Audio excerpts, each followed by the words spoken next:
Hello from Kodiak. I'm Danielle Madola, and I'm both honored and excited to be here. I never thought that doing what I loved and what just made sense to me would ever get me to a place which I would be recognized.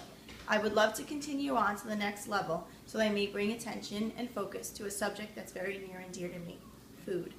I was reminded not too long ago by a close friend that I remarked at our first cul-de-sac barbecue that I am a food snob. I said that in the most casual way that someone could say such a thing, especially when they were almost strangers.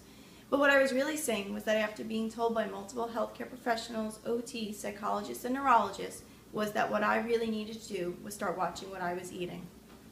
Not just me, but my whole family. At the time, I had a 4-year-old that 2 years earlier was diagnosed with sensory processing disorder, and a year later with ADHD. And I also had a normal 2-year-old. I was only 29 and suffering from what at first doctors thought were mini strokes, and I already had a diseased gallbladder.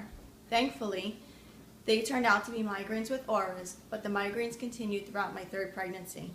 Because of the pregnancy, I could not take any of the medications that would typically be prescribed for migraine sufferers, and instead I was told, watch your diet. Watch my diet?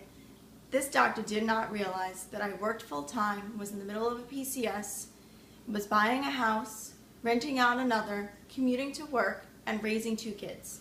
Was he crazy? That was not for me. But he was right. We PCS'd to Florida 10 days after my 3rd son was born, and started eating clean. It took a lot of adjustments, but we are going strong 4 years later. I'm migraine-free and keep my gallbladder issues at bay. My son's behavior issues are cake compared to what they used to be. Don't get me wrong, there are some really bad days, but they are few and far between.